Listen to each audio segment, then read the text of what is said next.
Countess Palatine Maria Eufrosyne of Zweibrücken, was a cousin and foster-sibling of Queen Christina of Sweden, and aunt sister of King Charles X of Sweden. She was also, after the accession of her brother Charles X on the throne, a titular royal princess of Sweden. Biography. Early life. Maria Eufrosyne was born to Count Palatine John Casimir of Zweibrücken and Princess Catherine of Sweden. In 1622, her family fled from Germany during the 30 Years' War and settled in the birth country of her mother, Sweden, where Maria Eufrosyne herself was born 3 years later. She spent her first years at Stegaborg Castle, the fief of her mother. In 1632, her mother was given the responsibility of her cousin, Queen Christina, and Maria Eufrosyne was from that moment brought up with her cousin the Queen. She and her siblings stayed at the court also after the death of the mother in 1638, while the father remained at Stegaborg. Maria Eufrosyne was given a very good education, being brought up with Christina, but she was eventually tutored separately, because Christina as a monarch was considered to require an education otherwise unsuitable for her sex.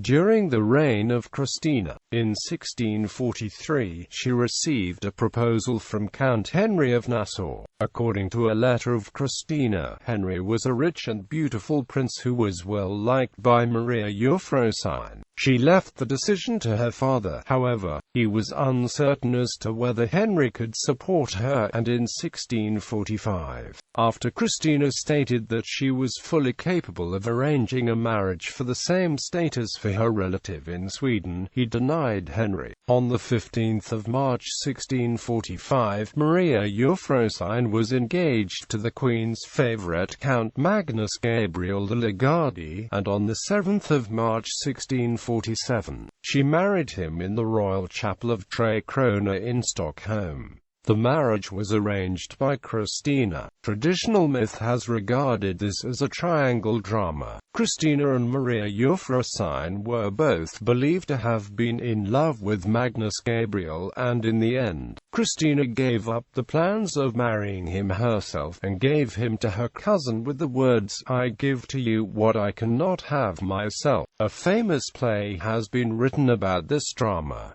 It is not known how much of this legendary triangle drama is true. However, according to Maria Eufrosyne herself, the purpose was to show them both her favor. Magnus Gabriel had, according to her own memoirs, fallen in love with her at the age of 18, and due to the love letters exchanged by them during the marriage, at least Maria Eufrosyne certainly had strong feelings of affection for him. The marriage has, however, not been described as happy. At the wedding, Christina granted her several states, among them her grandmother's favorite residence Hollantorp, which was also to be her favorite, as well as a great personal allowance, which was later confirmed by her brother upon his succession. In 1653, Magnus Gabriel lost his favor with Christina and was expelled from court, and she tried to act as a mediator. Maria Eufrosyne had a close relationship with her brother Charles, and did what she could to support his planned marriage with Christina. During the reign of Charles X and Charles XI, at the coronation of her brother King Charles X Gustavus in 1654, Maria Eufrosyne was granted the rank and status of a royal princess of Sweden. This was opposed by some parts of the nobility.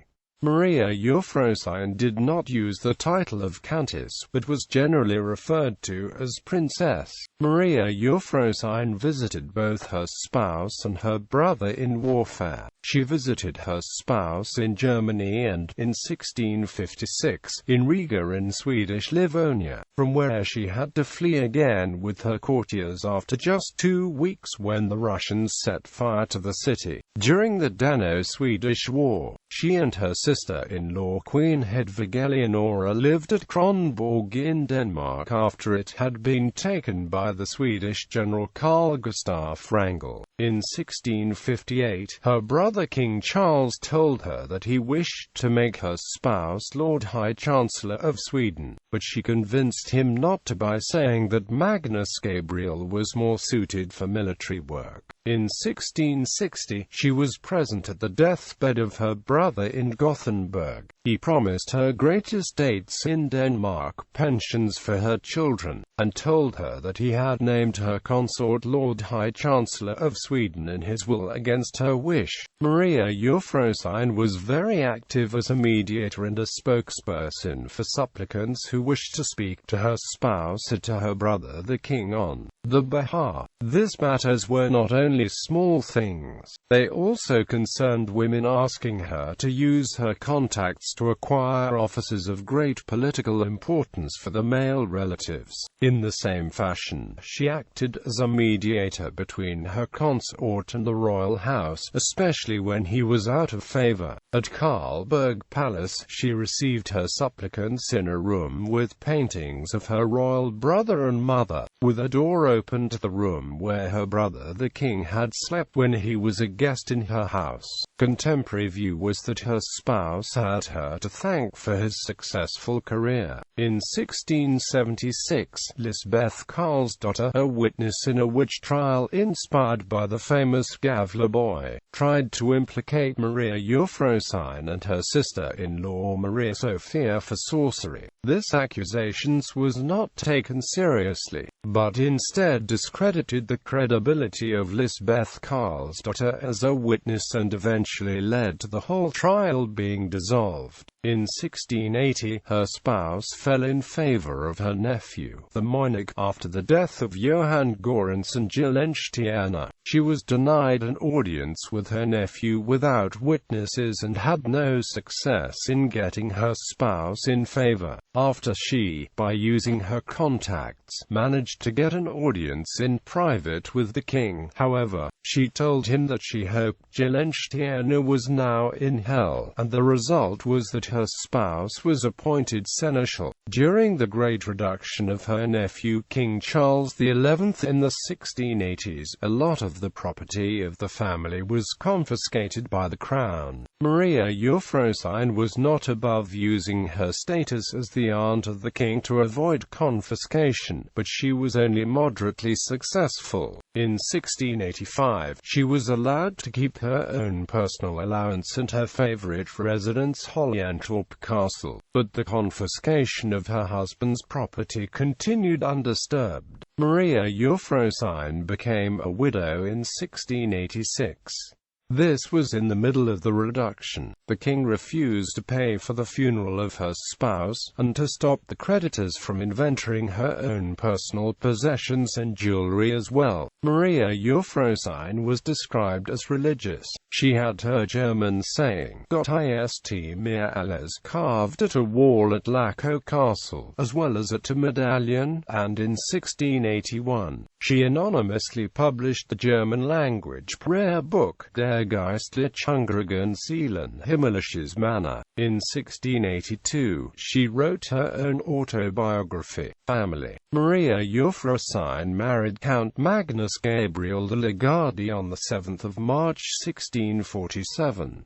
Of their 11 children, only 3 survived childhood, and only 1 had issue, but her only child himself died childless. Issue Gustav Adolf de Legardi, unmarried, no issue. Katharina Charlotte de Legardi, married Count Otto Wilhelm Königsmark, no issue. Hedvig de Legardi, married Count Carl Gustaf Eriksson Oxenstierna af Södermoor, and had 1 son, who died childless. Ancestry.